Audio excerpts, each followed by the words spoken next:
ಶ್ರೀ ಗುರುಭ್ಯೋ ನಮಃ. ಹರಿ ಓಂ. ಪ್ರಾಣಾದೇರೀಶಿತಾರಂ ಪರಮಸುಖನಿಧಿಂ ಸರ್ವದೋಷವ್ಯಪೇತಂ ಸರ್ವಾಂತಸ್ಥಂ ಸುಪೂರ್ಣಂ ಪ್ರಕೃತಿಪತಿಮಜಂ ಸರ್ವಬಾಹ್ಯಂ ಸುನಿತ್ಯಂ ಸರ್ವಜ್ಞಂ ಸರ್ವಶಕ್ತಿಂ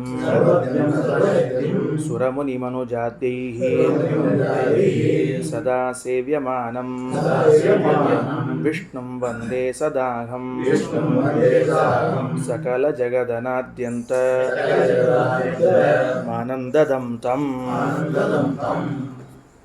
ಮುಂದಿನ ವಾಕ್ಯ 511ನೇ ಪುಟ. ಅಲ್ಲಿ ನಚ ಆಗಮಸ್ಯ ಅಪ್ರಾಮಾಣ್ಯಂ ವಕ್ತುಂ ಯುಕ್ತಂ ತತ್ಪ್ರಮಾಣಾಭಾವಾತ್ ಅನ್ನೋದು ಪ್ರಾರಂಭ ಆಗಬೇಕು.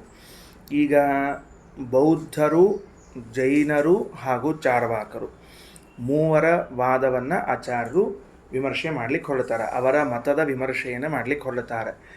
510ನೇ ಪುಟದಲ್ಲಿ ತಾರ್ಕಿಕಾಣಾಂತು ವಕ್ತವಚನಾನಾಂ ಅಂತ ಪ್ರಾರಂಭ ಆಗಿ ಇತಿಪಾದ್ಮೆ ಅನ್ನೋವರೆಗೂ ಕೂಡ ತಾರ್ಕಿಕರ ಮತ ವಿಮರ್ಶೆಯನ್ನು ಮುಗಿಸಿದರು. ಈಗ ಮುಂದಿನ ಏನು ಬರ್ಕೋಬೇಕು, ನಚ ಆಗಮಸ್ಯ ಅಪ್ರಾಮಾಣ್ಯಂ ಅನ್ನೋದರ ಮೇಲೆ ಪುಸ್ತಕದಲ್ಲಿ ಏನೇ ಪೆನ್ಸಿಲ್ಲೇ ಬೌದ್ಧ ಅಂತ ಬರ್ಕೊಂಡ್ರೆ ಸಾಕು. ಅದಕ್ಕೆ ಭಾಳ ಚಂದದ. ಶಬ್ದವೇ ಪ್ರಮಾಣವಾಗದೇ ಇರುವಾಗ ಶಬ್ದ ವಿಶೇಷವೆನಿಸಿರುವಂತಹ ವೇದವು ಪ್ರಮಾಣ ಹೇಗೆ ಅಂತ ಅವ್ರ ಪ್ರಶ್ನೆ. ಈಗ ಹೊಸದಾಗಿ ಏನು ವಿಮರ್ಶೆ ಶುರುವಾಯಿತು, ಯಾವಾಗ ಶಬ್ದ ಇದು ಪ್ರಮಾಣ ಅಂತಾದರೆ ಶಬ್ದದಲ್ಲಿ ಒಂದಾಗಿರುವಂತಹದ್ದು ಅಪೌರುಷೇಯವಾದ ವೇದ, ಅದನ್ನು ಪ್ರಮಾಣ ಅಂತ ಹೇಳಬಹುದು. ಅದಕ್ಕೆ ರಘುತ್ತಮ ಸ್ವಾಮಿಗಳು ಈ ವಾಕ್ಯಕ್ಕೆ ಹಿಂಗೆ ಅವತಾರಿಕ ಕೊಡ್ಲಿಕ್ಕತ್ತಾರೆ. ಸೌಗತಾದ್ಯಾಸ್ತು ಶಬ್ದ ಏವ ತಾವತ್ ಅಪ್ರಮಾಣಂ ಕುತಸ್ತದ್ವಿಶೇಷೋ ವೇದಾದಿರಿತಿ ಕಥಂ ತೇನ ಉಕ್ತ ಅರ್ಥಸಿದ್ಧಿ ಸ್ಯಾದಿತ್ಯಾಹು ತದ್ದೂಷಯತಿ ನಚೇತಿ ಅಂತ ಅವತಾರಿಕ ಕೊಡ್ಲಿಕ್ಕತ್ತಾರೆ. ಅವರೇನೆಂದರು, ಈಗ ನೀವು ಹೇಳಿದ ಎಲ್ಲ ವಿಷಯಗಳನ್ನು ಯಾವ ಪ್ರಮಾಣದಿಂದ ಸಿದ್ಧಪಡಿಸ್ತಾ ಇದ್ದೀರಿ? ವೇದವೆಂಬ ಪ್ರಮಾಣದಿಂದ ಸಿದ್ಧಪಡಿಸ್ತಾ ಇದ್ದೀರಿ. ನೀವು ಭಗವಂತನಿಗೆ ಅಪ್ರಾಕೃತ ಶರೀರವನ್ನಾಗಲಿ, ಗುಣಗಳಿಂದ ವಿಶಿಷ್ಟನಾಗಿರುವಂಥವನಂತ ಹೇಳೋದಾಗಲಿ, ಮೋಕ್ಷದಲ್ಲಿ ಆನಂದ ಹಾಗೂ ತಾರತಮ್ಯವನ್ನಾಗಲಿ ಎಲ್ಲವನ್ನೂ ವೇದದ ಸಹಾಯ ಪಡೆದೇ ಸಿದ್ಧ ಮಾಡ್ತಾ ಇದ್ದೀರಲ್ವ. ನಾವು ಮೂಲೆ ಕುಠಾರ ವೇದವನ್ನೇ ಅಲ್ಲಗಳೆದು ಬಿಟ್ಟರೆ ಮುಗಿದು ಹೋಯ್ತಲ್ಲ. ವೇದವನ್ನು ಅಲ್ಲಗಳೆದು ಬಿಟ್ಟರೆ ಮುಗಿದು ಹೋಯ್ತು. ಹೆಂಗೆ ವೇದವನ್ನು ಅಲ್ಲಗಳಿತೀರಿ? ಶಬ್ದಕ್ಕೇನೇ ಪ್ರಾಮಾಣ್ಯ ಇಲ್ಲ, ಶಬ್ದದ ವಿಶೇಷವಾದ ವೇದಕ್ಕೆಲ್ಲಿ ಪ್ರಾಮಾಣ್ಯ ಬರಬೇಕು ಅಂತ ಅವರ ಆಕ್ಷೇಪ. ಅದಕ್ಕೆ ಆಚಾರ್ಯರು ಉತ್ತರ ಕೊಡ್ಲಿಕ್ಕೆ ಹೊರಟಾರ. ಬೌದ್ಧರು, ಜೈನರು, ಚಾರ್ವಾಕರು ಮೂವರೂ ಕೂಡ ವೇದ ಅಪ್ರಾಮಾಣ್ಯವಾದಿಗಳು, ವೇದಗಳನ್ನು ಪ್ರಮಾಣ ಎಂದು ನಂಬುವುದಿಲ್ಲ. ಹಂಗೆ ಬದುಕಿ ನೋಡ್ಯಾರ ನೋಡ್ರಿ ಒಬ್ಬರು ನಮ್ಮ ಭಾರತದಲ್ಲಿ. ಹಾಗೂ ವೇದಗಳನ್ನು ಮುಟ್ಟದೇನೆ, ಟಚ್ ಮಾಡದೇನೆ ಬದುಕಿ ನೋಡ್ಯಾರ. ತಮ್ಮ ಬದುಕಿನುದ್ದಕ್ಕೂ ವೇದಗಳನ್ನು ಇಲ್ಲ ಅಂತ ಸಾಧಿಸೋದ್ರೊಳಗೆ ಶ್ರಮಪಟ್ಟಾರ. ಹಾಗೂ ಒಂದು ಬದುಕದ ಅವ್ರಿಗೂ ಮತ್ತು ಏನೇನು ಕೀರ್ತಿ ಸಿಕ್ಕದ, ಅಪಕೀರ್ತಿ ಸಿಕ್ಕದೆಲ್ಲ ಸಿಕ್ಕದ. ಅಂತೂ ಅಂಥದ್ದು ಒಂದು ದರ್ಶನ ಇತ್ತು ಅಂತನೋ ತಿಳಿದು ಬರ್ತದೆ. ವೇದವು ಪ್ರಮಾಣ ಎಂದು ಸಿದ್ಧವಾದರೆ ಆಗ ನೀವು ಹೇಳಿದ ಎಲ್ಲ ವಿಷಯಗಳು ಸಿದ್ಧ ಆಗ್ತದೆ. ನಾವು ಅದನ್ನೇ ಒಪ್ಪೋದಿಲ್ಲ ಅಂದರೆ ಆಚಾರ್ಯ ಪ್ರಶ್ನೆ ಮಾಡ್ತಾರೆ, ಏನು? ನಚ ಆಗಮಸ್ಯ ಅಪ್ರಾಮಾಣ್ಯಂ ವಕ್ತುಂ ಯುಕ್ತಂ. ಕ್ರಮ ಹಾಕೋಬೇಕಲ್ಲಿಗೆ. ನೀವು ಆಗಮಕ್ಕೆ ಅಪ್ರಾಮಾಣ್ಯವನ್ನು ಹೇಳುವುದು ಸರಿಯಲ್ಲ. ಯಾಕೆ ಅಂದರೆ ಆಗಮದ ಪ್ರಾಮಾಣ್ಯವನ್ನು ಸಾಧನ ಮಾಡಲಿಕ್ಕೆ ಪ್ರಮಾಣ ಇಲ್ಲ ಅಂತ ತಿಳ್ಕೊಂಡು ಹಿಂಗಂತೀರೋ, ಅಥವಾ ಆಗಮದ ಅಪ್ರಾಮಾಣ್ಯವನ್ನು ಸಾಧನೆ ಮಾಡಲಿಕ್ಕೆ ಪ್ರಮಾಣ ಅದಕ್ಕೆ ಹಿಂಗೆ ಅನ್ಲಿಕ್ಕತ್ತೀರೋ ಅಂತ ಎರಡು ವಿಕಲ್ಪ. ಚಂದದನ ವಿಕಲ್ಪ ಹೆಂಗದ? ವೇದವು ಪ್ರಮಾಣ ಅಲ್ಲ ಅಂತೇನು ಹೇಳಿಕತ್ತೀರಿ? ಯಾಕೆ ಈ ವಿಷಯದಲ್ಲಿ ನಿಮ್ಮ ಕಡೆಗೆ ಏನು ಪ್ರಮಾಣ ಅದ ಅಂತ ಇಟ್ಕೊಂಡು ಹೇಳಿಕತ್ತೀರೋ, ಅಥವಾ ವೇದವು ಪ್ರಮಾಣ ಅಂತ ತಿಳಿಸ್ಲಿಕ್ಕೆ ನಮ್ಮ ಕಡೆ ಪ್ರಮಾಣ ಏನಿಲ್ಲ ಅದಕ್ಕೆ ಹೇಳ್ತಿದ್ದೀನಿ? ಯಾವ ಅಭಿಪ್ರಾಯನ ಹೇಳಿಕತ್ತೀರಿ? ನೋಡಿದ್ರೆ ಎರಡು ಶಬ್ದಗಳು ಹಾಗೆ ಅನ್ನಿಸ್ತಾವ. ಮತ್ತ ಕೇಳಿದಾಗ ಹಾಗೆ ಅನ್ನಿಸ್ತದೆ. ವೇದವು ಪ್ರಮಾಣ ಎಂದು ಹೇಳಲು ಯಾವುದೇ ಪ್ರಮಾಣವಿಲ್ಲ ಅನ್ನೋದಕ್ಕೆ ವೇದ ಪ್ರಮಾಣ ಅಲ್ಲ ಅಂತಂತೀರೋ, ಅಥವಾ ವೇದವು ಅಪ್ರಮಾಣ ಎಂದು ಹೇಳಲು ನಮ್ಮ ಕಡೆ ಪ್ರಮಾಣವ ಅದಕ್ಕೆ ಹೇಳ್ತೀರೋ? ಎರಡು ವಿಕಲ್ಪ ಮಾಡಿಕೊಂಡ್ರು. ಅದಕ್ಕೆ ಉತ್ತರ ಕೊಡ್ತಾರೆ. ರಚ ಆಗಮಸ್ಯ ಅಪ್ರಾಮಾಣ್ಯಂ ವಕ್ತುಂ ಯುಕ್ತಂ. ಮೊದಲನೆಯದ್ದು, ಆಗಮ ಅಪ್ರಾಮಾಣ್ಯ, ಆ ವಿಷಯದಲ್ಲಿ ಯಾವ ಪ್ರಮಾಣವೂ ಇಲ್ಲ. ಎಲ್ಲದ ನೋಡ್ರಿ, ತತ್ಪ್ರಮಾಣಾಭಾವಾತ್ ಅಂತದ್ದು ನೋಡ್ರಿ. ತತ್ಪ್ರಮಾಣಾಭಾವಾತ್ ಅನ್ನೋಲ್ಲಿ ತತ್ ಪದಕ್ಕೆ ಆಗಮ ಅಪ್ರಾಮಾಣ್ಯೇ ಪ್ರಮಾಣಾಭಾವಾತ್ ಅಂತ ಅರ್ಥ. ಅದಕ್ಕೆ ತತ್ ಶಬ್ದಕ್ಕೆ ಏನು ಬರ್ಕೋಬೇಕು, ಅಲ್ಲೇ ಪೆನ್ಸಿಲ್ಲೇ ಅಂಡರ್ಲೈನ್ ಮಾಡಿಕೊಂಡು ತತ್ ಅಂತ ಬರ್ಕೊಂಡು ಆಗಮವು ಅಪ್ರಮಾಣವೆನಿಸಿದೆ ಎಂಬ ವಿಷಯದಲ್ಲಿ ಅಂತ ಬರ್ಕೋಬೇಕು. ತತ್ ಆಗಮವು ಅಪ್ರಮಾಣ ಎನಿಸಿದೆ ಎಂಬ ವಿಷಯದಲ್ಲಿ ತತ್ಪ್ರಮಾಣ ಭಾವಾತ್. ಇಲ್ಲ, ಹಂಗೇನಿಲ್ಲ. ಯಾಕೆ ಅಂತಂದ್ರೆ ಅದಕ್ಕೆ ಮಧ್ಯದಲ್ಲಿ ಒಂದು 2-3 ವಾಕ್ಯಗಳನ್ನು ಇವ್ರು ಮಾಡ್ಯಾರ. ಯಾರು? ರಘುತ್ತಮ ಸ್ವಾಮಿಗಳವ್ರು ಬೆಳೆಸ್ಕೊಂಡು ಬಂದಾರ. ಇರಲಿ, ಅದಕ್ಕಿಂತ ಇಲ್ಲಿ ಮೂಲದೇನದ ಓದ್ಬಿಡ್ತೀನಿ ಮೊದಲು. ಏನಂತಾರೆ? ಸ್ವತಃ ಪ್ರಾಮಾಣ್ಯಾಚ, ವೇದಕ್ಕೆ ಪ್ರಾಮಾಣ್ಯವನ್ನು ಇನ್ಯಾವುದರಿಂದಲೋ ಹೇಳುವ ಅವಶ್ಯಕತೆ ಇಲ್ಲ. ವೇದವು ಸ್ವತಃ ಪ್ರಮಾಣವೆನಿಸಿದೆ. ಇದೊಂದು ಸಿದ್ಧಾಂತ, ಶ್ರೀಮದಾಚಾರ್ಯ ಸಿದ್ಧಾಂತ. ಸ್ವತಃ ಪ್ರಮಾಣ, ಸ್ವತಃ ಪ್ರಾಮಾಣ್ಯ ಅಂತ ಕರೀತಾರೆ.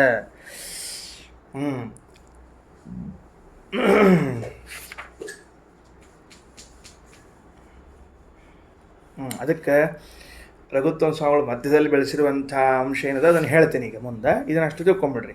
ಸ್ವತಃ ಪ್ರಾಮಾಣ್ಯ ಅಂದರೆ ಏನು ಅಂತ ಒಂಚೂರು ಚರ್ಚೆ ಅದ, ಅದನ್ನು ತಿಳಿಸೋಣ ಅಂತ ಮೊದಲ. ಈಗ ನೋಡ್ರಿ, ಈಗೇನಂದ್ರು ಪ್ರಮಾಣ ಇಲ್ಲ, ಹೇಳಬಾರ್ದು ಅಂದ್ವಿ ನಾವು. ಅಂದ್ರೆ ಆಗಮವು, ವೇದವು ಅಪ್ರಮಾಣವಾಗಿದೆ ಎಂಬ ವಿಷಯದಲ್ಲಿ ಯಾವ ಪ್ರಮಾಣ ಇಲ್ಲ, ಅದರಿಂದ ಹೇಳಬಾರ್ದು ಅಂತ ನಾವಂದ್ವಿ. ಅದಕ್ಕೆ ಅವರೇ ಅಂತಾರೆ, ಪ್ರತ್ಯಕ್ಷ ಹಾಗೂ ಅನುಮಾನಗಳೇ ಪ್ರಮಾಣ. ಯಾವುದಕ್ಕೆ? ವೇದವು ಅಪ್ರಮಾಣ ಎಂದು ಹೇಳಲಿಕ್ಕೆ ಪ್ರತ್ಯಕ್ಷ ಹಾಗೂ ಅನುಮಾನಗಳನ್ನೇ ಉಪಯೋಗಿಸ್ಕೊಳ್ತೇವೆ. ಏನು ತಪ್ಪಾಯಿತು? ಇರೋದು 3 ಪ್ರಮಾಣ ಅಂತದ. ಈಗ ನಮ್ಮ ಪ್ರಕಾರ ಅವ್ರೇನು ಮಾಡ್ತಾರೆ, 3 1 ತೆಗೆದು 2 ಉಳಿಸ್ಕೋತಾರೆ. ಹಾಗಾದರೆ 3 ಪ್ರಮಾಣಗಳಲ್ಲಿ ನಾವು ಒಪ್ಪಿದ 3 ಪ್ರಮಾಣಗಳಲ್ಲಿ ಆಗಮವು ಪ್ರಮಾಣ ಅಲ್ಲ ಎಂದು ಸಾಧಿಸಲು ಪ್ರತ್ಯಕ್ಷ ಹಾಗೂ ಅನುಮಾನಗಳನ್ನು ನಾವು ಯೂಸ್ ಮಾಡ್ತೇವೆ. ಅವುಗಳಿಂದ ಆಗಮಕ್ಕೆ, ವೇದಕ್ಕೆ ಅಪ್ರಾಮಾಣ್ಯವನ್ನು ಹೇಳ್ತೇವೆ. ಅಲ್ಲಿಯೇ ಪ್ರಶ್ನೆ ಶ್ರೀಮದಾಚಾರ್ಯರು, ಪ್ರತ್ಯಕ್ಷ ಹಾಗೂ ಅನುಮಾನಗಳು ಹೇಗೆ ಪ್ರಮಾಣ ಎಂದು ಸಿದ್ಧವಾಯಿತು ಅದನ್ನು ಹೇಳ್ರಿ. ಅವುಗಳು ಪ್ರಮಾಣ ಎಂದು ಸಿದ್ಧ ಆದಾಗ ಅವುಗಳಿಂದ ಇನ್ನೊಂದಕ್ಕೆ ಅಪ್ರಾಮಾಣ್ಯವನ್ನು ಹೇಳಬಹುದು. ಅವುಗಳು ಪ್ರಮಾಣ ಎಂದು ಹೇಗೆ ಸಿದ್ಧ ಆಯಿತು? ಅನುಮಾನವನ್ನು ಬಿಟ್ಬಿಡೋಣಂತ. ಪ್ರತ್ಯಕ್ಷವು ಪ್ರಮಾಣವೆಂದು ತಾನು ಸಿದ್ಧವಾದರೆ ಆಗ ಇನ್ನೊಂದಕ್ಕೆ ಅಪ್ರಾಮಾಣ್ಯವನ್ನೋ ಇನ್ನೊಂದಕ್ಕೆ ಪ್ರಾಮಾಣ್ಯವನ್ನೋ ಹೇಳಬಹುದು. ಮೊದಲು ತಾನು ಸತ್ಯವಂತ ಎಂದು ಸಿದ್ಧನಾದರೆ ಇನ್ನೊಬ್ಬರಿಗೆ ಇವನು ಸತ್ಯವಾದಿ ಅಂತ ಸರ್ಟಿಫಿಕೇಟ್ ಕೊಡಬಹುದು. ಇವನೇ ಅಸತ್ಯವಾದಿಯಾಗಿದ್ದು ಊರಿನಲ್ಲಿದ್ದವರಿಗೆಲ್ಲರಿಗೂ ಕೂಡ ಸತ್ಯ ಶಿರೋಮಣಿಗಳು, ಪ್ರಾಮಾಣಿಕ ಆಚಾರ್ಯರು ಅಂತ ಬಿರೆದು ಕೊಡ್ಲಿಕ್ಕೆ ಹೋದರೆ ಯಾರೂ ಅದನ್ನು ತಗೊಳ್ಳೋದಿಲ್ಲ. ಆಮೇಲೆ ಪ್ರತ್ಯಕ್ಷ ಹಾಗೂ ಅನುಮಾನಗಳು ಹೇಗೆ ಪ್ರಮಾಣ ಅಂತ ಕೇಳಿದರೆ 2 ರೀತಿಯಿಂದ ಹೇಳಬೇಕು. ನೀವೀಗ ಏನು 2 ರೀತಿಯಿಂದ ಹೇಳಬೇಕು ಅಂತ ಕೇಳಿದರೆ, ಒಂದು ಹೇಳೋಣ ಅಂತ. 2 ಕೊಟ್ಬಿಟ್ಟಾರೆ. ಒಂದು ಸ್ವತಃ ಪ್ರಮಾಣ ಅಂತ ಹೇಳಬೇಕು. ಯಾವುದು? ಪ್ರತ್ಯಕ್ಷವು ತಾನೇ ಪ್ರಮಾಣ, ಅದಕ್ಕೆ ಇನ್ನೊಂದು ಪ್ರಮಾಣದ ಅವಶ್ಯಕತೆ ಏನಿದೆ? ಅನುಮಾನವು ತಾನೇ ಪ್ರಮಾಣ, ಅದಕ್ಕೆ ಇನ್ನೊಂದು ಪ್ರಮಾಣದ ಅವಶ್ಯಕತೆ ಏನಿದೆ?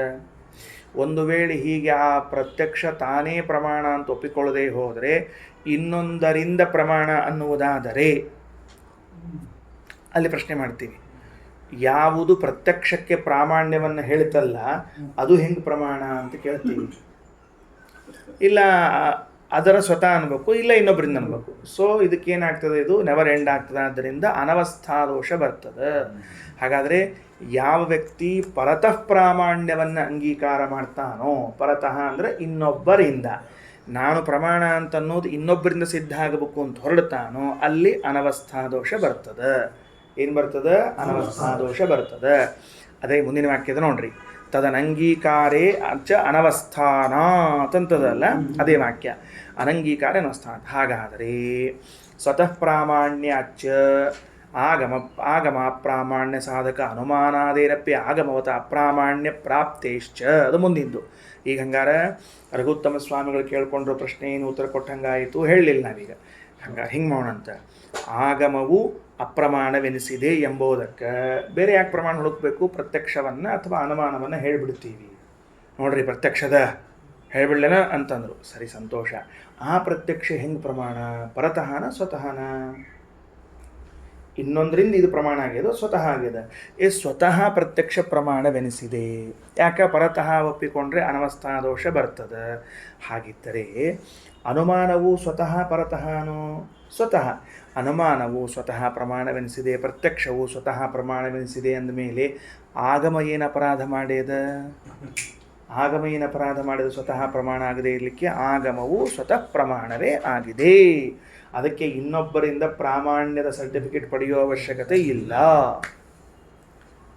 ಹೆಂಗೆ ಮಾಡಿದ್ರು? ಪ್ರತ್ಯಕ್ಷವಚ್ಚ ಪ್ರಾಮಾಣ್ಯಂ ಸ್ವತಃ ಆಗಮಸ್ಯ ಹಿ ಅಂತ ಅನುವ್ಯಾಖ್ಯಾನದ ವಾಕ್ಯ. ಏನು ಅನುವ್ಯಾಖ್ಯಾನದ ವಾಕ್ಯದ? ಪ್ರತ್ಯಕ್ಷವಚ್ಚ ಪ್ರಾಮಾಣ್ಯಂ ಸ್ವತಃ ಆಗಮಸ್ಯ ಹಿ.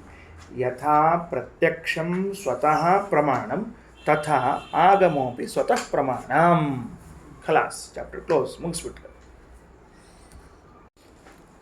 ನ ಚ ಆಗಮಸ್ಯ ಅಪ್ರಾಮಾಣ್ಯಂ ವಕ್ತುಂ ಯುಕ್ತಂ ತತ್ಪ್ರಮಾಣಾಭಾವಾತ್. ಆಗಮವು ಅಪ್ರಮಾಣ ಅಂತ ಅನ್ನಬಾರ್ದು. ಯಾಕಂದ್ರೆ ಆಗಮ ಅಪ್ರಮಾಣ ಎನ್ಲಿಕ್ಕೇನೂ ಪ್ರಮಾಣ ಇಲ್ಲ. ಸ್ವತಃ ಪ್ರಾಮಾಣ್ಯಾಚ, ವೇದವು ಸ್ವತಃ ಪ್ರಮಾಣವೆನಿಸಿದೆ ಪ್ರತ್ಯಕ್ಷಾದಿಗಳಂತೆ. ತದನಂಗೀಕಾರೇ, ಸ್ವತಃ ಪ್ರಮಾಣ ಅಂತ ಒಪ್ಪದೇ ಹೋದರೆ ಅನವಸ್ಥಾನಾತ್, ಪ್ರತ್ಯಕ್ಷಾದಿಗಳಿಗೆ ಹೆಂಗೆ ಅನವಸ್ಥಾ ಬರ್ತದೋ ಹಂಗೆ ಇಲ್ಲೂ ಕೂಡ ಅನವಸ್ಥಾ ಬರಬೇಕಾಗ್ತದೆ. ಅದರಿಂದ ಸ್ವತಃ ಪ್ರಾಮಾಣ್ಯವನ್ನು ಒಪ್ಪಲೇಬೇಕು. ಇನ್ನು ಆಗಮ ಅಪ್ರಾಮಾಣ್ಯ ಸಾಧಕ ಅನುಮಾನಾದೇಹಿ ಅಪಿ ಆಗಮವತ ಅಪ್ರಾಮಾಣ್ಯ ಪ್ರಾಪ್ತೇಶ್ಚ. ಈಗ ನೋಡ್ರಿ, ಆಗಮ ಅಪ್ರಮಾಣ ಅಂತ ನೀವು ಅನುಮಾನದಿಂದ ಸಾಧನ ಮಾಡ್ಲಿಕ್ಕೆ ಹೋದರೆ ಆಗಮಕ್ಕೆ ಹೆಂಗೆ ಅಪ್ರಾಮಾಣ್ಯದನೋ ಅನುಮಾನಕ್ಕೂ ಅದೇ ರೀತಿ ಅಪ್ರಾಮಾಣ್ಯದ ಅಂತ ಹೇಳ್ಬಿಡ್ತೀವಿ ನಾವು. ಯಾಕೆ? ವಿಶೇಷ ಪ್ರಮಾಣ ಅಭಾವಾತ್. ಇದು ಇದು ಇದು ಬೇರೆ, ಅದು ಬೇರೆ ಅಂತ ಹೇಳಿಕ್ಕೆ ಯಾವ ಸ್ಪೆಷಲ್ ಪ್ರಮಾಣ ಇಲ್ಲ ನಮಗೆ. ಅಂದ್ರೆ ವೇದವೂ ಪ್ರಮಾಣವೆನಿಸಿದೆ, ಆಗಮವೂ ಅನುಮಾನವೂ ಪ್ರಮಾಣವೆನಿಸಿದೆ. ಆದರೆ ಅನುಮಾನಕ್ಕೆ ಮಾತ್ರ ಪ್ರಾಮಾಣ್ಯದ, ವೇದಕ್ಕೆ ಪ್ರಾಮಾಣ್ಯ ಇಲ್ಲ. ಹಿಂಗೆ ಬೈಫರ್ಕೇಟ್ ಮಾಡಲಿಕ್ಕೆ, ಭೇದ ತೋರಿಸ್ಲಿಕ್ಕೆ ಯಾವ ಪ್ರಮಾಣವೂ ನಿಮ್ಮ ಹತ್ರ ಇಲ್ಲ. ಪ್ರಮಾಣಗಳಲ್ಲಿ ಮೂರವ ಅದರೊಳಗೆ ಒಂದು ಪ್ರಮಾಣ ಆಗೋದು ಬೇಡ, ಇನ್ನು ಉಳಿದ ಪ್ರಮಾಣ ಆಗಲಿ ಅಂತ ಹೇಳಲಿಕ್ಕೆ ನಿಮ್ಗೆ ಅವಕಾಶ ಇಲ್ಲ. ಸ್ವೀಕೃತತ್ವಾಚ್ಯ ತೈರಪಿ ಸ್ವಾಗಮ ಪ್ರಾಮಾಣ್ಯಸ್ಯ. ಅಷ್ಟೇ ಅಲ್ಲ, ಬೌದ್ಧಾದಿಗಳು ತಮ್ಮ ಆಗಮಕ್ಕೆ ಪ್ರಾಮಾಣ್ಯವನ್ನು ಒಪ್ಪಿಕೊಂಡಾರವರು.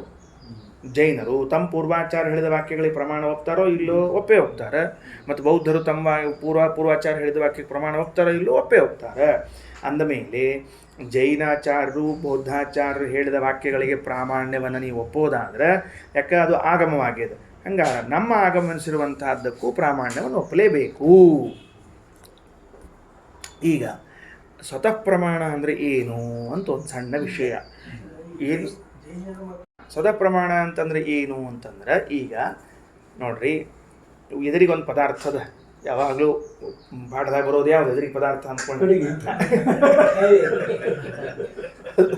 ಅದು ಅಯಂಘಟ ಅನ್ನುವ ಜ್ಞಾನ ಬರ್ತದೆ.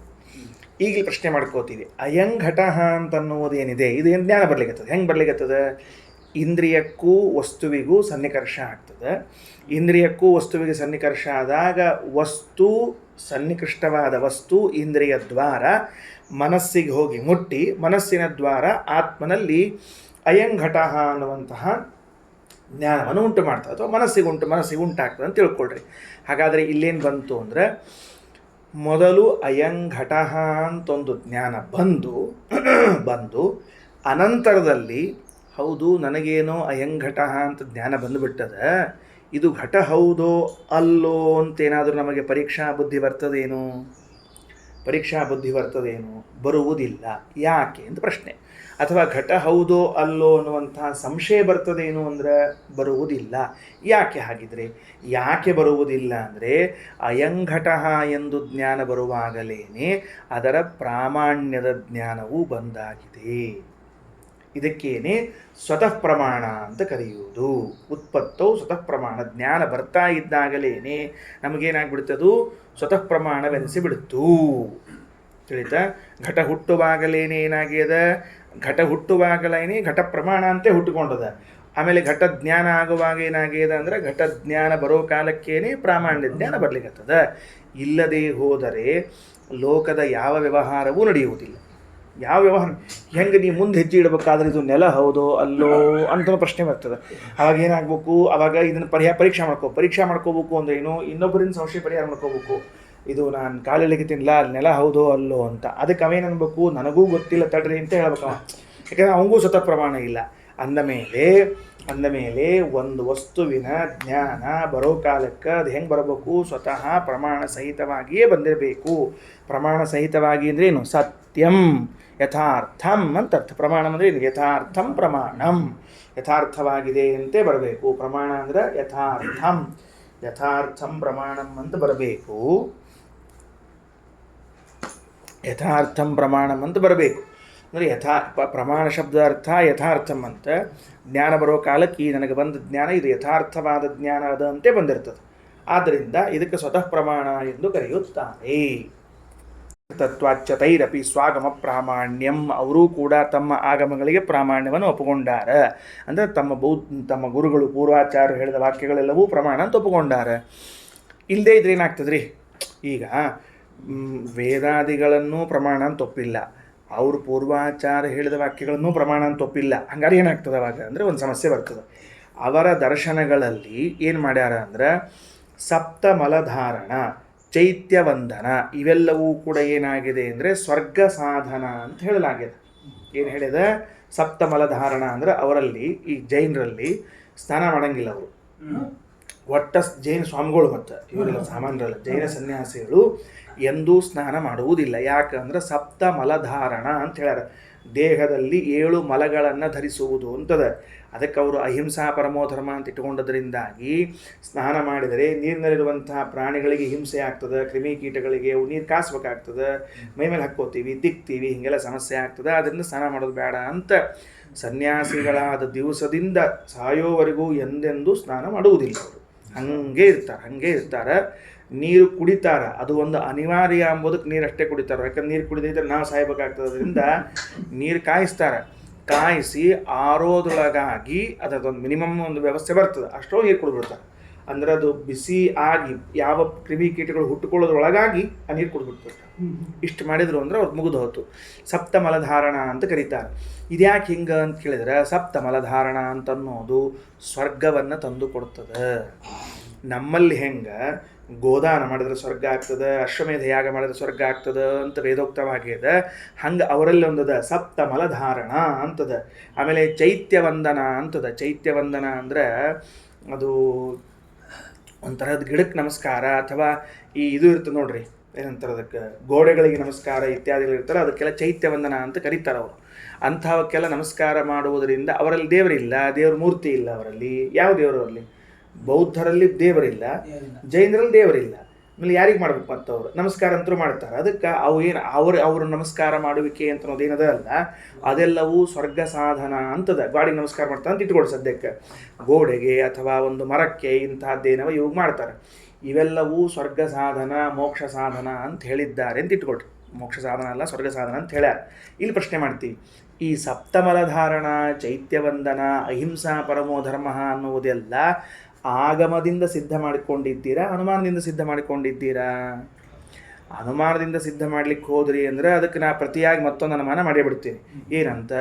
ಸಪ್ತಮಲಧಾರಣೆಯು ಸ್ವರ್ಗ ಸಾಧನವೆನಿಸಿದೆ ನೀ ಅನುಮಾನ ಮಾಡಿದಾಗ, ಸಪ್ತಮಲಧಾರಣೆಯು ನರಕ ಸಾಧನವಾಗಿದೆ ಅಂತ ನಾನು ಅನುಮಾನ ಮಾಡ್ತೀನಿ.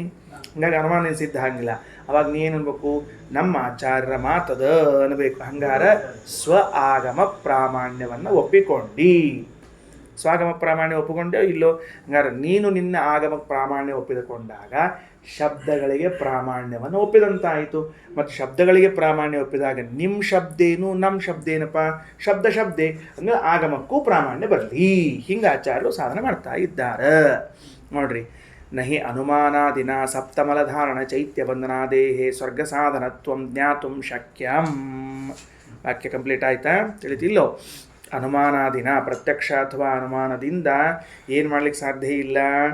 ಸಪ್ತಮಲಧಾರಣ ಚೈತ್ಯವಂದನ ಅಂಬೋದು ಸ್ವರ್ಗ ಸಾಧನ ಅಂತ ಪ್ರೂವ್ ಮಾಡ್ಲಿಕ್ಕೆ ಬರೋದಿಲ್ಲ. ಅದಕ್ಕೇನು ಅನ್ಬೇಕು? ಅವರು ಆಚಾರ ವಾಕ್ಯ. ಯಾರು ಆಚಾರ? ಅವರ ಆಚಾರ, ತಮ್ಮ ಆಚಾರರು. ಇನ್ನು ಮತ್ತು ನೆಕ್ಸ್ಟು ಈ ಚಾರ್ವಾಕ ಬಂದ. ಈಗ ಏನಂತಾರೆ? ಈಗ ಒಂದು ಕೆಲಸ ಮಾಡಿರಿ, ಈ ನಹಿ ಅನುಮಾನಾದಿನ ಅಂತದಲ್ಲ, ಅಲ್ಲಿ ಒಂಚೂರು ಜೈನ ಅಂತ ಬರ್ಕೊಳ್ರಿ. ಅದ್ರ ಕೆಳಗೆ ಈಗ ನಚ ಅಂತ ಬರ್ತಲ್ಲ, ಅಲ್ಲಿ ಚಾರ್ವಾಕ ಅಂತ ಬರ್ಕೋಣ. ಮತ್ತು ನೆಕ್ಸ್ಟು ಚಾರ್ವಾಕರವ್ರು ಏನಂತಾರೆ? ನಚ ಪ್ರತ್ಯಕ್ಷ ಮಾತ್ರ ಪ್ರಾಮಾಣ್ಯವಾದಿನಃ ತತ್ಸಿದ್ಧಂ ಆಗಮ ಅಪ್ರಾಮಾಣ್ಯಂ.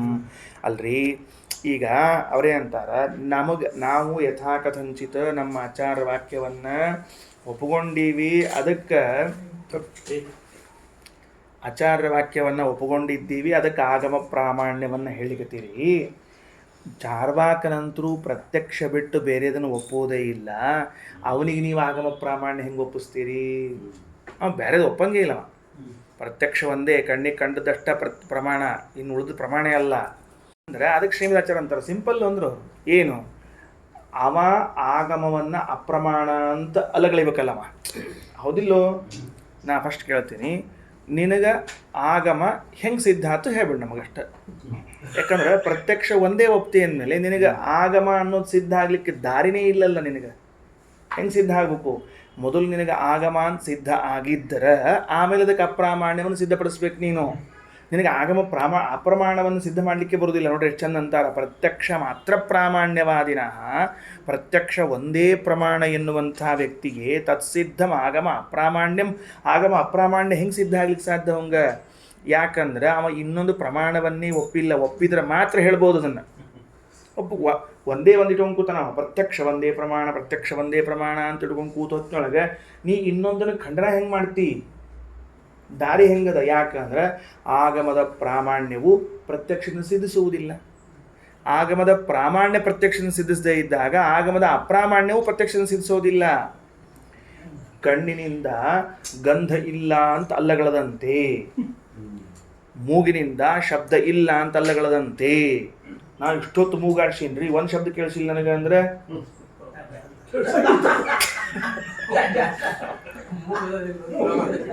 ಇಷ್ಟೊತ್ತು ನಾನು ಮೂಗನ್ನು ಎಷ್ಟು ಅಡ್ಡಾಡಿಸಿದೆ ಒಂದು ಶಬ್ದ ಇಲ್ರಿ ಅಂತನ್ನವ. ಅದಕ್ಕೆ ಹೇಳಿದ್ರಿ ಮೂಗು ಶಬ್ದಗ್ರಾಹಕ ಅಲ್ಲ ಅಂದಮೇಲೆ ಶಬ್ದಗ್ರಾಹಕವೆನಿಸಿದ್ದರೆ ಶಬ್ದಗ್ರಾಹಕ ಅಲ್ಲ ಅಂತ ಹೇಳ್ಬೋದು. ನಾ ಇಷ್ಟೊತ್ತಿಲ್ಲೇ ಕಿವಿ ಕೊಟ್ಟು ಕೇಳಿಸಿನಿ, ಯಾವ ಶಬ್ದ ಕೇಳಿಸಿಲ್ಲ ಅಂದರೆ ಓಕೆ, ಯಾಕೆ ಶಬ್ದವನ್ನು ಗ್ರಹಿಸುವುದು ಕಿವಿಯೇ ಆದದರಿಂದ ಅದರಿಂದ ಇಲ್ಲ, ಅದರಿಂದ ಹೌದು ಅನ್ಬೋದು. ಪ್ರತ್ಯಕ್ಷದಿಂದ ಆಗಮ ಪ್ರಾಮಾಣ್ಯವೇ ಸಿದ್ಧ ಆಗದೇ ಇದ್ದಾಗ, ಅದರಿಂದ ಗ್ರಹಣವೇ ಮಾಡ್ಲಿಕ್ಕೆ ಬರದೇ ಇದ್ದಾಗ ಅದರಿಂದ ಅಲ್ಲ ಅಂತ ಹೆಂಗೆ ಹೇಳ್ತೀಪ ನೀನು? ಹಂಗೂ ಹೇಳಿಕ್ ಬರೋದಿಲ್ಲ, ಇದು ಬರೋದಿಲ್ಲ, ಅದು ಬರೋದಿಲ್ಲ. ಏನ್ರಿ ಒಂದು ತಾಸು ಕೂತಿದ್ದೆ ಅಡಿಗೆ ಮನ್ಯಾಗ, ನೋಡ್ಕೋತ ಕೂತಿದ್ದೆ, ಒಂದರ ಗಂಧ ಬರಬೇಕು, ಕಣ್ಣಿನಿಂದ ನೋಡ್ಕೋತ ಕೂತಿದ್ದೆ ಅಂತಂದವ. ಅಪ್ಪಿ ಕಣ್ಣಿನಿಂದ ಗಂಧ ಬರುವುದಿಲ್ಲ, ಕಣ್ಣಿಂದ ರೂಪ ಅಷ್ಟ ಬರ್ತದೆ, ಮೂಗಿನಿಂದ ಗಂಧ ಬರ್ತದೆ, ಹಿಂಗೇನ್ರಿ ಅಂದ್ಬಿಟ್ಟ ಮುಗಿದೋದ್ ಕೆಲಸ. ಅಚ ಪ್ರತ್ಯಕ್ಷ ಮಾತ್ರ ಪ್ರಾಮಾಣ್ಯವಾದಿನಃ ತತ್ಸಿದ್ಧಂ ಆಗಮ ಅಪ್ರಾಮಾಣ್ಯಂ ಅತಃ ತೇಷಾಂ ಪ್ರತ್ಯಕ್ಷವತ್ ಅನುಮಾನವಚ್ಚ ಅಂಗೀಕರ್ತವ್ಯಂ ಆಗಮ ಪ್ರಾಮಾಣ್ಯಂ. ಆದ್ದರಿಂದ ಅವರೆಲ್ಲರೂ ಕೂಡ, ಯಾರೆಲ್ಲರೂ ಜೈನರು, ಬೌದ್ಧರು, ಚಾರ್ವಾಕರು ಕೂಡ ಪ್ರತ್ಯಕ್ಷದಂತೆ ಅನುಮಾನದಂತೆ, ಯಾರು ಪ್ರತ್ಯಕ್ಷ ಒಪ್ತಾರ ಅವ ಪ್ರತ್ಯಕ್ಷದಂತೆ ಆಗಮ ಪ್ರಾಮಾಣ್ಯ ಒಪ್ಪಬೇಕು, ಯಾರು ಅನುಮಾನವನ್ನು ಒಪ್ತಾರ ಅನುಮಾನದಂತೆ ಆಗಮ ಪ್ರಾಮಾಣ್ಯ ಒಪ್ಪಬೇಕು. ಇಷ್ಟು ಮುಗಿಸಿರು. ಉಕ್ತಂಚ ಭವಿಷ್ಯತ್ ಪರ್ವಣಿ. ಭವಿಷ್ಯತ್ ಪರ್ವದ ವಾಕ್ಯವನ್ನು ಶ್ರೀಮದಾಚಾರ್ಯರು ಮುಂದೆ ಬಹಳ ದೊಡ್ಡದು ಕೊಟ್ಟ. ಬಹಳ ದೊಡ್ಡದು ಅಂದ್ರೆ ಸಿಕ್ಕಾಪಟ್ಟೆ ದೊಡ್ಡದು ಕೊಟ್ಟ. ಇಷ್ಟೊತ್ತೇ ಭಾರಿ ಮನಸ್ಸಿಗೆ ಹಚ್ಕೊಂಡು ಬರ್ದಂತ ಹೇಳಿದ್ನಲ್ಲ, 513ನೇ ಪುಟದೊಳಗೆ ಇತಿ ಅನ್ನೋ ತನಕನೂ ಹೋಗ್ಬೇಕು. ಅದು ಮೇಲೆ 513ಕ್ಕೆ ಇತಿ, ಅದಾದ್ಮೇಲೆ ಮತ್ತೆ ಮುಂದೆ ಏನು ಬರ್ತದೆ ಅಂತಂದ್ರೆ ಮುಂದೆ ಬ್ರಹ್ಮತರ್ಕ ಬರ್ತದೆ. ಅದು ಮುಗಿದ ಮೇಲೆ ಮುಂದೆ ಬೇರೆ ಬೇರೆ ಎಲ್ಲ ಬರ್ಕೋತ ಹೋಗ್ತಾವೆ. ಕೊನೆಗೆ ಬ್ರಹ್ಮಾಂಡ ಪುರಾಣದ ವಿಷ್ಣು ತತ್ವ ನಿರ್ಣಯ ಅಂತ ನೋಡಿ ಬಂದ ಮೇಲೆ ಮುಗೀತದೆ, ವಿಷ್ಣು ಗೀತಾ ಅಂತ ಅನ್ನೋದು ಮುಗೀತದೆ. ಸರಿ, ಭವಿಷ್ಯತ್ ಪರ್ವಣ ಕೊಡ್ರಿ ಏನಂತ. ಈಗ ಸರಳದ ಈಗೇನು ಚರ್ಚಾ ಮಾಡಿ ಅದೇ ಅದ ವಾಕ್ಯ ಓದ್ಕೋದವ್ರು ಸಾಕು. ಏನೋಕ್ತಮಾಗಮಾಮತ್ವಂ ಕುತಸ್ತದಿತಿ ತಂ ವೇದೇತ್. ಏನ ಯಾರಿಂದ ಉಕ್ತಂ ಹೇಳಲ್ಪಟ್ಟದ ಏನಂತ? ಆಗಮ ಅಮಾತ್ವಂ, ವೇದವು ಪ್ರಮಾಣ ಅಲ್ಲ ಅಂತ ಯಾರು ಹೇಳ್ಯಾರ ಅವ್ರಿಗೆ ಕೇಳ್ತೀವಿ. ಕುತಸ್ತದಿತಿ ತಂ ವದೇತ್, ಯಾಕಂತ ಹೇಳ್ಬೇಕು. ಅವ ಹೇಳ್ಬೇಕು ಅದನ್ನು. ಯಾಗ ಆಗಮ ಪ್ರಮಾಣ ಅಲ್ಲ ಅಂದ್ರೆ ಪ್ರತ್ಯಕ್ಷಾದೇರ್ ಯದಿ ಬ್ರೂಯಾತ್. ಇಲ್ಲ ಆಗಮ ಯಾಕೆ ಪ್ರಮಾಣ ಅಲ್ಲ ಅಂದ್ರೆ ಆ ವಿಷಯದಲ್ಲಿ ಪ್ರತ್ಯಕ್ಷ ಅನುಮಾನಗಳವ. ಏನಂತ? ಆಗಮವು ಪ್ರಮಾಣ ಅಲ್ಲ ಎಂದು ಹೇಳಲು ಪ್ರತ್ಯಕ್ಷ ಅಥವಾ ಅನುಮಾನಗಳಿವೆ ಅಂತಂದ್ರೆ ತನ್ಮಾತ್ವಂ ಕೇತಿ ತಂಬದೇತ, ಅವುಗಳಿಗೆ ಪ್ರಾಮಾಣ್ಯ ಇಲ್ಲಿಂದ ಬಂತು ಹೇಳು ಅಂತ ಕೇಳ್ತೀವಿ. ಅರ್ಥ ಆಯ್ತಾ ಏನಂತ ಹೇಳಿದ್ದು?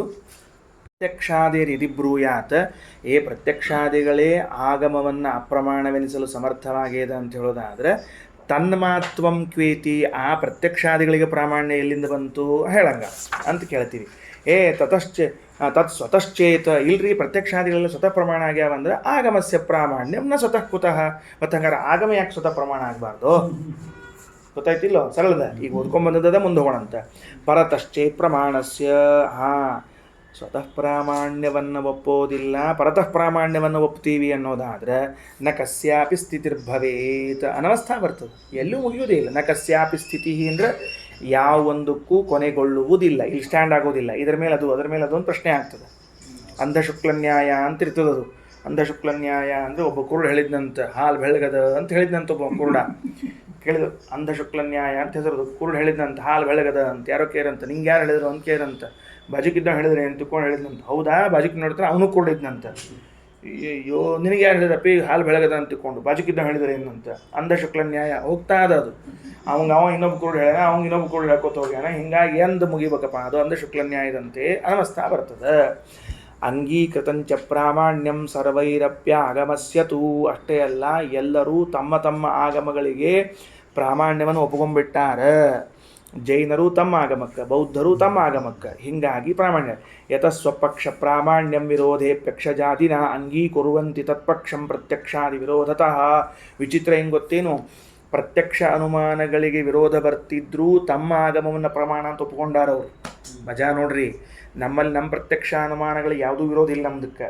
ವೇದ ಏನು ಹೇಳ್ತದೋ ಪ್ರತ್ಯಕ್ಷ ಅನುಮಾನಗಳು ಅವೇ ಬರ್ತದೆ. ಪ್ರತ್ಯಕ್ಷ ಅನುಮಾನಗಳೇನು ಹೇಳ್ತದೋ ವೇದ ಅದೇ ಬರ್ತದೆ. ಮೂರೂ ಕೂಡ ಏನು ಪ್ರತ್ಯಕ್ಷ ಅನುಮಾನಾಗಮಗಳು ಸಮಾನ ವಿಷಯ ಪ್ರತಿಪಾದಕವಾಗಿ ಆದಂತ ನಮ್ಮದು. ಅವರಲ್ಲಿ ಯತಃ ಸ್ವಪಕ್ಷ ಪ್ರಾಮಾಣ್ಯಂ ವಿರೋಧೇಪಿ ಅಕ್ಷಜಾದಿನ. ಅಕ್ಷಜ ಅಂದರೆ ಪ್ರತ್ಯಕ್ಷ ಅಂತ ಅರ್ಥ. ಪ್ರತ್ಯಕ್ಷ ಅನುಮಾನಗಳಿಂದ ಸ್ವಪಕ್ಷ ಪ್ರಾಮಾಣ್ಯಕ್ಕೆ ವಿರೋಧ ಇದ್ದರೂ ಕೂಡ ಅಂಗೀಕುರುವಂತೆ ಒಪ್ಪಿಕೊಳ್ತಾರೆ. ತತ್ಪಕ್ಷಂ ಪ್ರತ್ಯಕ್ಷಾದಿ ವಿರೋಧತಃ.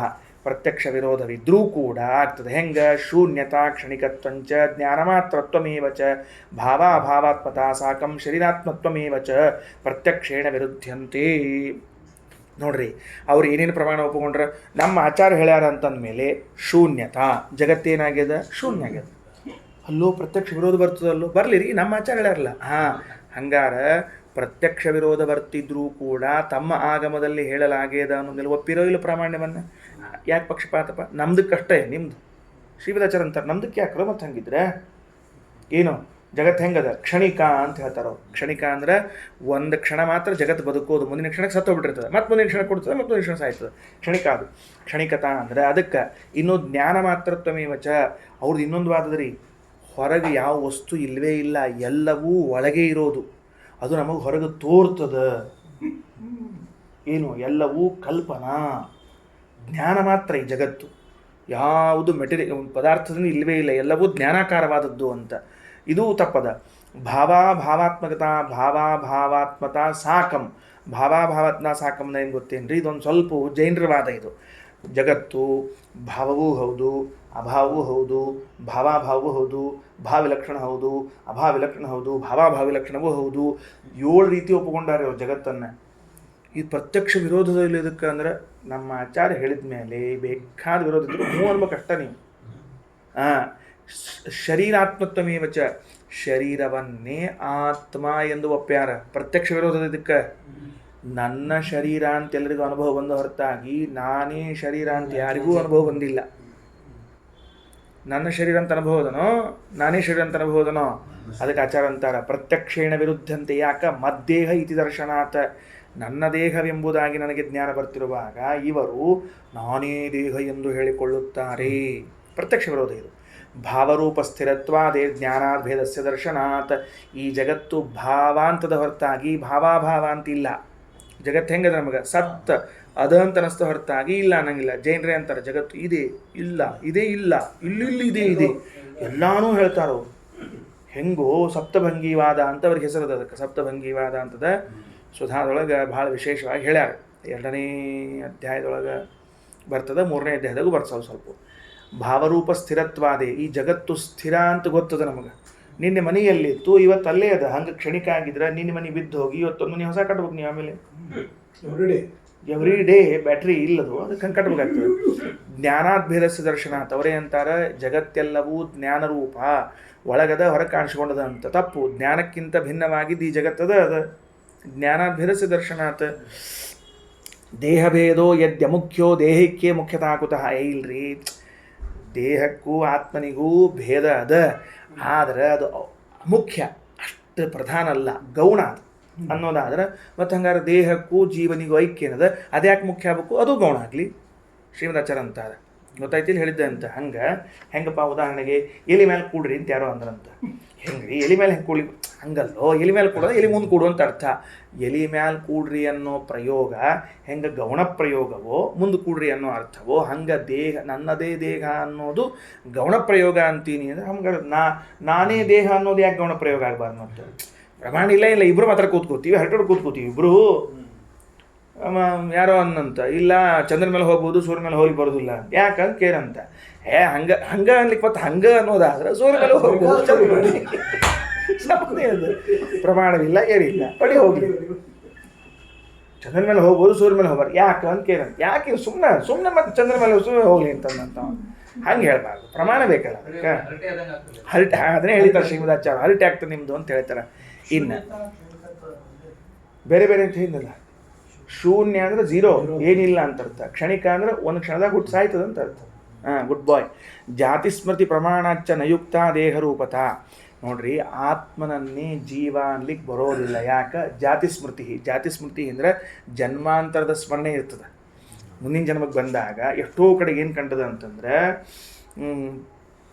ಇಲ್ಲ ಹುಟ್ಟಿದ್ದೆ, ಇಲ್ಲ ಇದ್ದೆ, ಇಲ್ಲಿ ಹಿಂಗಾಗಿತ್ತು ಅಂತೆಲ್ಲ ಹೇಳೋದು ಕಾಣಿಸ್ತದೆ. ಮೊನ್ನೆ ಸವಣೂರಿಗೆ ಹೋಗಿದ್ನೆಲ್ಲ, ಅಲ್ಲೊಬ್ಬರು ಒಂದು ಇದನ್ನ ಹೇಳಿದ್ರು, ಇನ್ಸಿಡೆಂಟ್ ಹೇಳಿದ್ರು. ಒಂದು ಯಾವುದೋ ಹುಡುಗಿ ಹುಟ್ಟಿ ಒಂದು 3 ವರ್ಷ 4 ವರ್ಷದ ಮಾತು ಬರೋ ತನಕ ಎಷ್ಟು ಟೈಮ್ ಬೇಕು ಅಷ್ಟದ. ಆ ಹುಡುಗಿ ಎಲ್ಲರೂ ಕರ್ಕೊಂಬಂದ ಅಂತ. ಫಸ್ಟ್ ಟೈಮ್ ಸವಣೂರಿಗೆ ಬಂದದ್ದು ಅವರು, ಆ ಹುಡುಗಿ ಕೂಡಿ ಎಲ್ಲರೂ ಬಂದವರು. ಬಡ ಒಳಗೆ ಕರ್ಕೊಂಬಂದು ಇಲ್ಲದ ಅಂತ ಹೇಳಿಬಿಟ್ರ ಅಂತ ಹೆಣ್ಮಗಳು. ಇಲ್ಲಿ ಅವರು ನಾವು ಇಲ್ಲಿದೋದ, ಇಲ್ಲಿ ನರ್ಸಿದರಿದ್ದಾರೆ, ಇಲ್ಲಿದ್ದಾರೆ ಅಂತ ಯಾವಾಗ ನೋಡಿ ಯಾವಾಗ ಫಸ್ಟ್ ಟೈಮ್ ಬಂದದ್ದೆಲ್ಲ. ಅಂದ್ರೆ ಜಾತಿ ಸ್ಮೃತಿ, ಈ ಜನ್ಮಾಂತರದ ಸ್ಮರಣೆಗಳು ಇರ್ತಾವ. ಹಂಗಿಲ್ಲ ಅಲ್ಲಿಗೆ ಬರೋದಿಲ್ಲ. ಮೊನ್ನೆ ಅವ್ರು ಹೇಳಿದ ಇನ್ಸಿಡೆಂಟ್ ನನಗೆ. ಆದ್ದರಿಂದ ಜಾತಿ ಸ್ಮೃತಿ ಪ್ರಮಾಣಾಚ್ಚ ನಯುಕ್ತ ದೇಹರೂಪತ.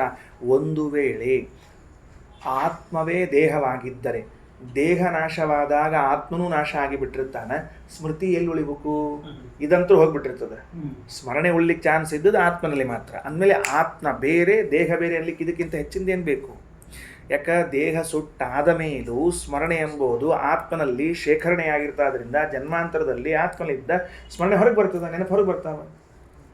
ಅದಕ್ಕಂತ ಇನ್ನು ಮಾತ ದೇಹಕ್ಕೆ ಅನುಷ್ಠಾಯಿತ ಶಾಸ್ತ್ರಾರ್ಥಂ ಫಲಭೋಗಸ್ಯ ದರ್ಶನಾತ್.